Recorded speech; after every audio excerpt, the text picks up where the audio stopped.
Tillich's Theology of Culture, entitled Aspects of a Religious Analysis of Culture.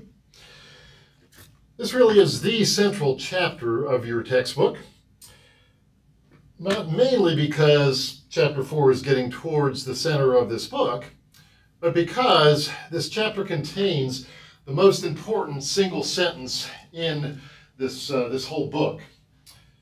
This is the sentence about the relationship of religion and culture that is on your final exam question, the question you'll be working on throughout the semester, taking notes, thinking about it as you prepare for that final essay exam.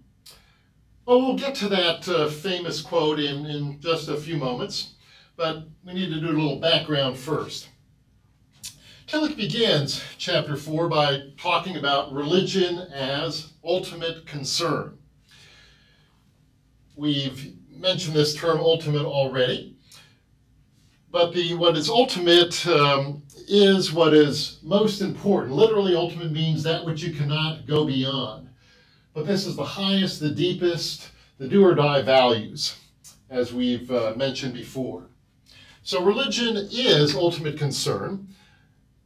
Religious faith can be placed in wrong things, but if one's ultimate concern is correct, it is placed in God for Tillich. Now, to understand the ways that religion and culture interrelate to each other, we need to talk some more about a couple polarities, terms that are opposite to one another, but also may be necessary or complement one another as well. Essentially, in essence, religion and culture are together. And here Tillich is defining essence as the way things were created to be, the ideal they were created to be by God. So let's hear a little bit from Tillich directly about the proper relationship. The gap between the sacred and secular realm disappears in this essential state. The universe is God's sanctuary. Every workday is a day of the Lord. Every supper a Lord's supper. Every work the fulfillment of a divine task. Every joy a joy in God. In all preliminary concerns, ultimate concern is present consecrating them. Essentially, the religious and the secular are not separated realms. Rather, they are within each other. So that's the way things ought to be, ideally the way God created them to be. But that's not the way things actually are, as Tillich goes on to say. The polar term is existence. Not existence just in the sense that something is real, but Tillich is using existence here in a special sense. In coming to be, Tillich says, we fall away from our created essence. We fall away from what God created us to be. And it's kind of inevitable, though it involves our free will and we're guilty for it, but in the nature of existence, we do fall short of our essence, of what we ought to be. So this term existence goes along with estrangement. We are strange, we are strangers to our true selves, our essential selves. And religion and culture are separated from each other in existence, as opposed to their being together in essence. Let me read a little bit about that. The secular element tends to make itself independent and to establish a realm of its own. So culture tries to be its own realm. And in opposition to this, Tillich goes on, the religious element tends to establish itself as also a special realm. We might note how things were and still are in some places in primal or tribal religions and cultures that are close to nature, there, religion is not so much a separate realm the way it is for us, because everything one does, hunting, gathering food, eating food, all of these things have a religious element as part of them, not a separate element. But it seems in civilization, things tend to be more separated. There's more of an opportunity for this separation, for sin, for being estranged from one's true self, culture being estranged from religion. Okay, now neither essence nor existence are the way things actually are. These again are polar opposites. Essence is the way things ideally are, but aren't. Existence, though, just points to the negative instead of the positive. The negative of falling away from our essence. In actuality, in reality, religion and culture are not totally separated, but they're not totally in union or harmony either. Okay. Given the reality of existential estrangement, as well as the fact that the way we actually experience things, there's this battle between the perfection of our essence and our falling away from that perfection. There's always the need, according to Tillich, for criticism, for the prophet. And religion needs to, according to Tillich, it needs to critique both the wider culture, but it also needs to critique itself. Early in this chapter, Tillich does mention the Roman Catholic Church as an example of a form of religion that has not been sufficiently critical of itself, judging its own fallenness, its own weakness. I should mention that Tillich wrote this chapter, and indeed this whole book, before the Vatican II Council of the Roman Catholic Church. According to about every source, the Vatican II Council really opened the Catholic Church to the modern world, to other forms of Christianity, to other world religions. And so, since Vatican II, the Roman Catholic Church has been much more able, in general, to be critical of itself, even as the Protestant Church was critical of the Catholic Church and tries to be critical of itself, for the Church should always be reforming. I'll mention that the second to last Pope, that is, Pope John Paul II, did apologize on behalf of the Roman Catholic Church for the Inquisition, for the Crusades. So I do give him a lot of credit for admitting and confessing that the Church had sinned and asking forgiveness. On the other hand, I might mention that the just recently retired Pope Benedict, when he was Cardinal Ratzinger, did at least once say the Church never sins. That's what Tillich would say. The Church needs to get away from any kind of claim like that. Now, I think we're ready for this famous quote. And first of all, I'll give you the long version of this, and this is on page 42. You'll find it there. Religion as ultimate concern is the meaning-giving substance of culture, and culture is the totality of forms in which the basic concern of religion expresses itself. In abbreviation, and here we have it, religion is the substance of culture, culture is the form of religion. So religion never drops just pure from heaven. It's always expressed in the forms of particular cultures.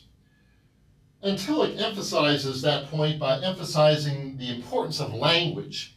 He does it on this page 42 and also later on in the chapter. Then in a later chapter, we have the whole chapter devoted to language and other forms of symbolism in religion. Language and symbols for God, for the ultimate.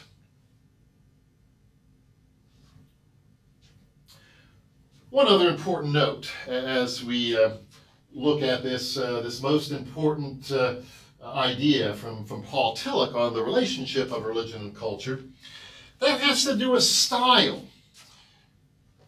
At the bottom of page 42, Tillich writes, "The one who can read the style of a culture can discover its ultimate concern, its religious substance." Style most often is used in relation to fashion, right?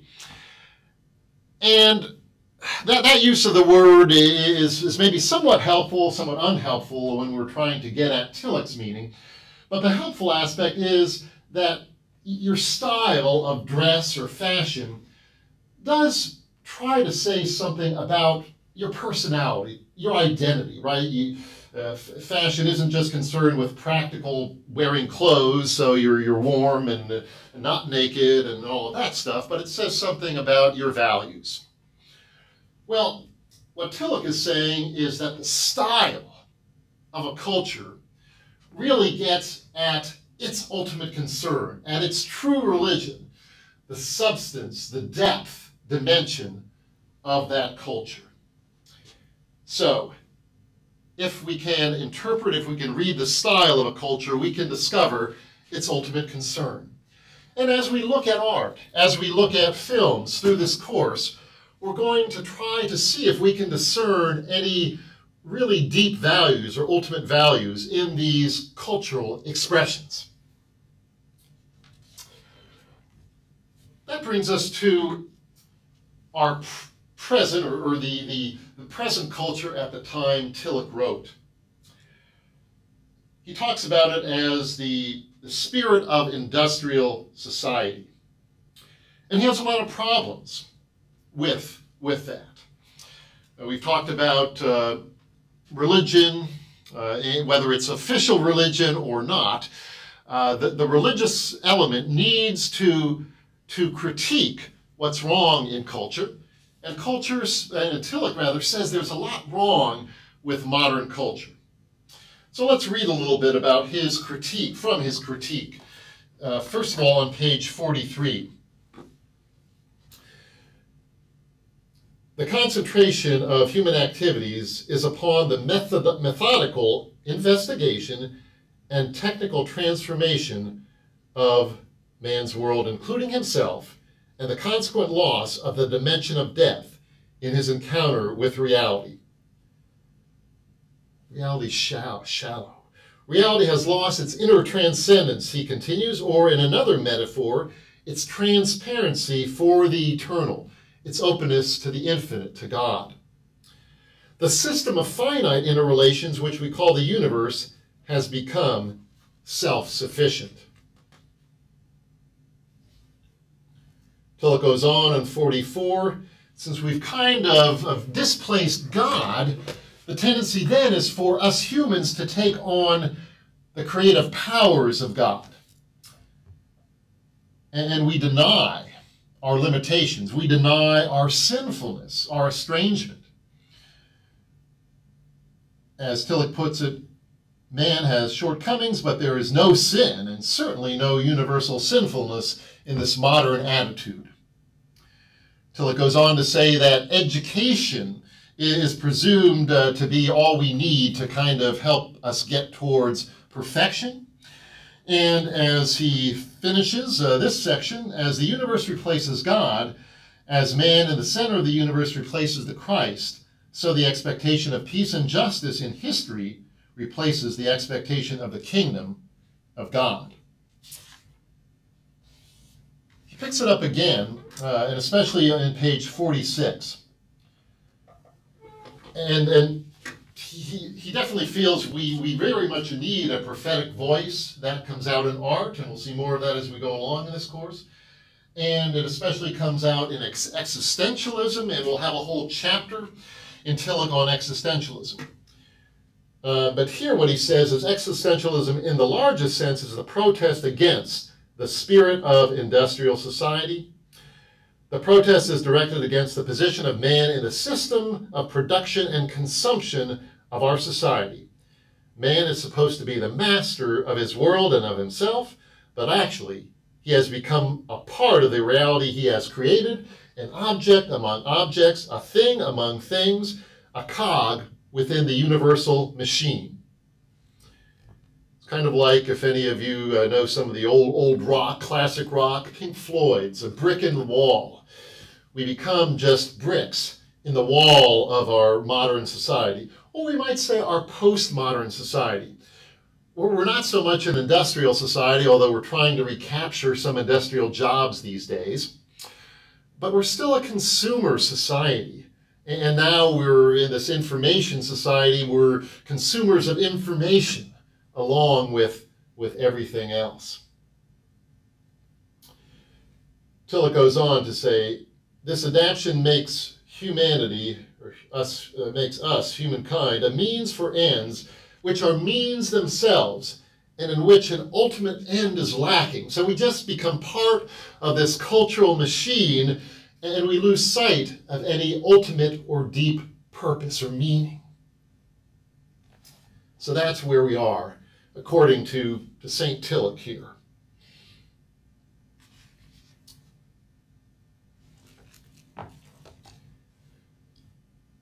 I mentioned that art also can be a way, in Tillich's thinking, especially of visual art, painting, architecture.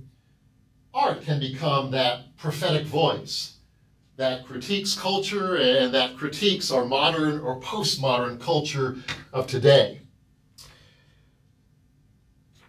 And Tillich shares some things about religious art. On page 48, one principle which must be emphasized again and again in religious art is the principle of artistic honesty. There is no sacred artistic style in Protestant Christianity in contrast, for example, to Greek Orthodox Christianity. An artistic style is honest only if it expresses the real situation of the artist and the cultural period to which he belongs. We can participate in the artistic styles of the past insofar as they were honestly expressing the encounter which they had with God, humanity, and the world. But we cannot honestly imitate them and produce for the church works which are not the result of a creating ecstasy, but which are learned reproductions of creative ecstasies of the past. In other words, we can't just bring back or find deep meaning in the art that spoke to earlier cultural periods. We might be able to sense a little bit of how that was for them, how the divine, how the depths of meaning were expressed. But their situation is not our situation. So their art cannot express the depths of God, the divine depth dimension, for us. We need to have honest art that recognizes our contemporary situation. Tillich goes on to say, it was a religiously significant achievement of modern architecture that it liberated itself from traditional forms, which in the context of our period were nothing but trimmings without meaning, and therefore neither aesthetically valuable nor religiously expressive.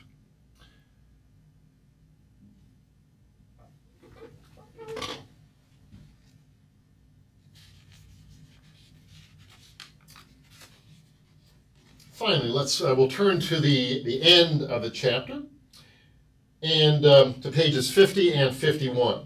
You might remember in chapter 2, Tillich talked about the ontological approach versus the cosmological approach, two major polarities for Tillich. And he expressed the hope that if we could recapture something of this ontological approach in philosophy of religion, we might be in a situation where we're more likely to bring religion and culture more together, more in harmony. But Tillich recognizes that ideas, like in philosophy of religion, can only get us so far in moving culture. And so he writes on page 50, "The church cannot sketch perfect social structures or suggest concrete reforms. Cultural changes occur by the inner dynamics of culture itself." So ideas or just one individual aren't enough, but individuals in groups need to be working within the dynamics of the wider culture in order to move culture to a better place, a place where religion and culture are more in harmony, where culture better expresses that religious depth dimension. Now, because reality always involves both something of our essence as well as estrangement, there's always this need for a prophetic voice. Tillich writes in the last paragraph, "Judging means seeing both sides. The church judges culture, including the church's own forms of life, for its forms are created by culture as its religious substance makes culture possible. The church and culture are within, not alongside, each other. And the kingdom of God includes both while transcending both. God's kingdom needs to critique both religion, official religion, and culture. And when it does that effectively, we can move more towards having religion and culture in a deep harmony with one another." The end.